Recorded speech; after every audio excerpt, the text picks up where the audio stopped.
Assalamualaikum warahmatullahi wabarakatuh. Sahabat-sahabat pecinta Al-Quran yang dimuliakan Allah Subhanahu wa Ta'ala, selanjutnya marilah kita simak bersama-sama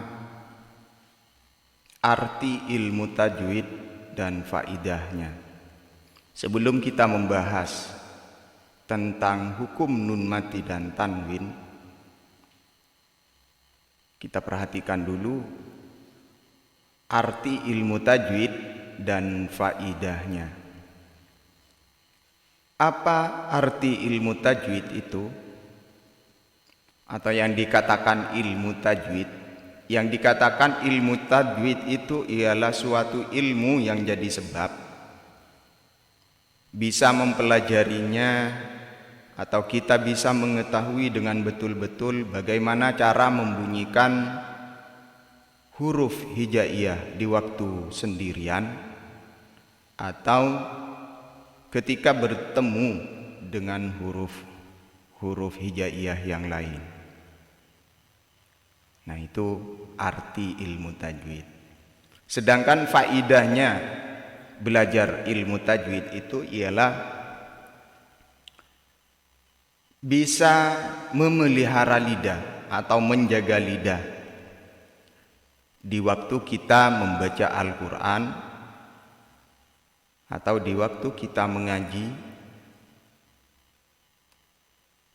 mengaji di waktu sendirian atau tadarusan atau bagaimana. Nah, itu menjaga lidah ketika kita mengucapkan lafal Al-Quran atau ayat-ayat Al-Quran. Jadi tanpa kita belajar ilmu tajwid, kita tidak akan bisa menjaga lidah kita. Jadi teruslah kita belajar, sahabat-sahabat. Selanjutnya, ahkamin nunis sakinati wat tanwini. Hukum nun mati dan tanwin. Hukum nun mati dan tanwin. Ada berapa hukum nun mati dan tanwin ketika bertemu dengan huruf hijaiyah? Jadi yang mempunyai hukum di sini nun mati dan tanwin. Baik itu tanwin fathah tanwin ataupun kasroh tanwin ataupun dhamma tanwin. Nun mati dan tanwin ketika bertemu dengan huruf hijaiyah tersebut ada 4 hukum. Ada yang mengatakan 5 hukum. Yang pertama, yang 4 hukum. Yang pertama hukum izhar, artinya terang. Yang kedua idgham, artinya dimasukkan. Yang ketiga iqlab, artinya memalingkan atau menukarkan. Yang keempat ikhfa, artinya samar.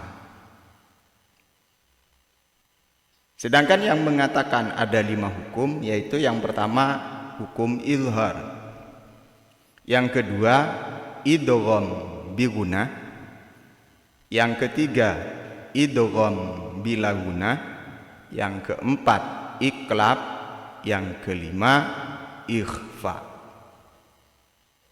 Nah, seperti itu. Jadi cara membaca hukum nun mati dan tanwin tersebut ada 4 cara. Insya Allah di putaran berikutnya akan kami bahas. Kita mulai dari hukum izhar yang pertama. Yang pertama hukum izhar. Jadi insya Allah akan kami bahas.